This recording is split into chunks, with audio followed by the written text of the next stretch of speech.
안녕하세요. 나라살림연구소 지방정책 트렌드 시간입니다. 먼저 자전거 이용 지역 관광 활성화 추진 동향입니다. 인천시는 경인 아라뱃길에서 삼둥이 섬을 자전거길로 연결하는 300리 자전거 이음길 사업을 벌이고 있습니다. 또한 전남도는 담양댐에서 영산강 하곡두 122km에 이르는 자전거길을 조성하고 있는데요. 이름이 영산강 물빛 자전거길입니다. 경남도는 내년 6월 남해안을 배경으로 트루트 프랑스와 같이 문화 관광이 어우러진 국제 자전거 대회를 개최한다고 합니다.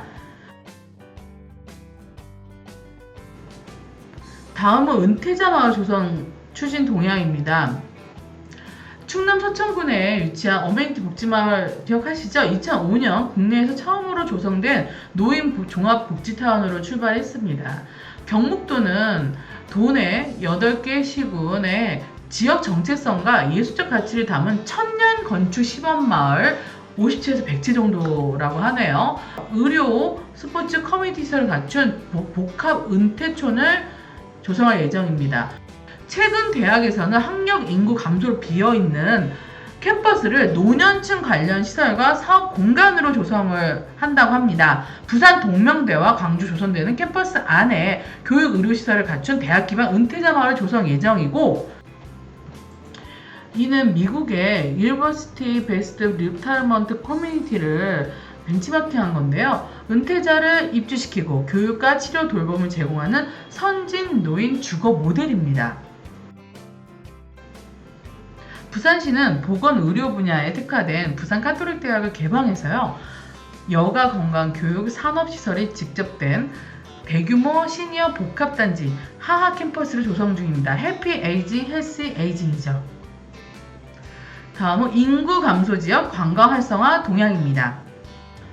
문체부는 2022년부터 지방소멸 위기를 겪고 있는 인구 감소 지역에서 다양한 여행 할인 혜택을 제공해 지역 관광을 활성화하고 생활 인구를 확대하기 위한 디지털 관광 주민증을 발급하고 있습니다. 15곳에서 34곳으로 지금 확대 예정이라고 하네요. 올해 상반기 우수기관으로 선정된 강원도 정선구는 리조트 등 웰니스 관광지를 비롯해 가리왕산 케이블카, 레일 바이크 등 주요 여행지에서 할인 혜택을 제공하고 있고요. 현재 발급자가 7만 7천여 명입니다. 지역 인구의 2배 이상에 이르는 성과를 거뒀습니다. 다른 우수기관인 충북 옥천구는 22년 디지털 관광 주민증 최초로 적극적인 관광 주민 유치에 나서 지난해 관광 주민 5만 명 달성을 기념하며 국민 5만 명과 더해 옥천 주민 10만 명 선포식을 개최했다고 합니다. 다음은 국내 크루즈 관광 활성화 동향인데요. 크루즈 관광은 지역 소멸 위기 극복을 위한 대안으로 주목받고 있는데요. 최근 방한 관광객 수는 빠른 회복세입니다. 정부는 지난 6월 17일 크루즈 관광 활성화 방안을 수립하고 오는 27년까지 방한 크루즈 관광객 연 100만 명을 유치하고 관광객 소비 지출을 연 2,791억 원까지 끌어올리겠다고 발표를 했습니다.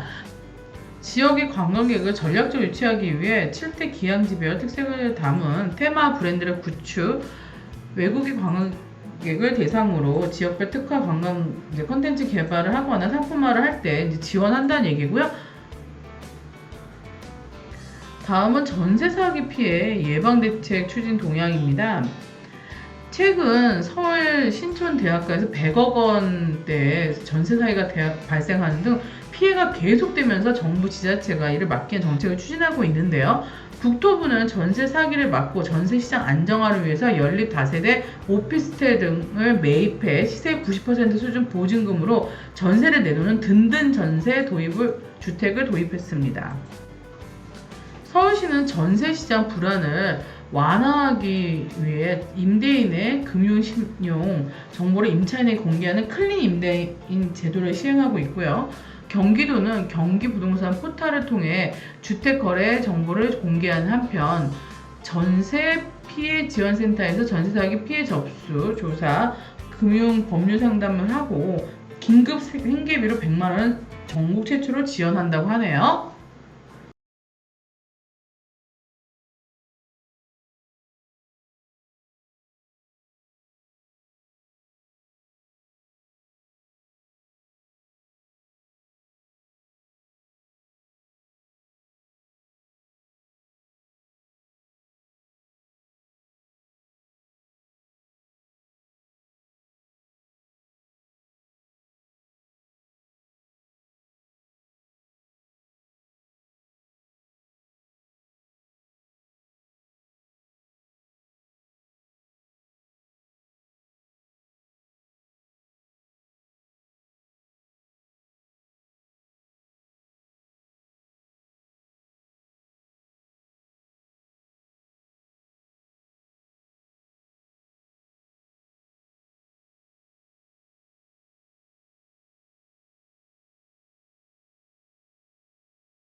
인데요.